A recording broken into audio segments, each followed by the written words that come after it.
درود در قوانی ها. روزتون زیبا، دلتون شاد. اومدیم ببینیم مانع رابطه ما چیه؟ چه چیزی باعث میشه که رابطه ما توی این چالش ها قرار بگیره و یا به بنبست برسه؟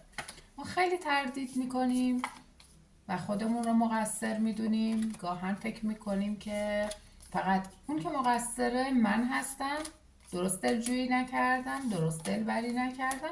بهتر دست از سرزنش خودتون بردارید، انرژی های منفی رو از خودتون دور کنید و قطعا این رابطه مانع های خودش رو به شما نشون میده. انگار دخالت اطرافیان و متاسفانه استفاده از انرژی های غیر ارگانیک باعث میشه که توی ارتباط شما اختلال به وجود بیاد.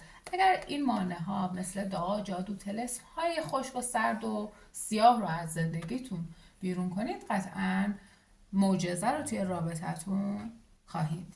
عشق نور آگاهی در زندگی شما جاری.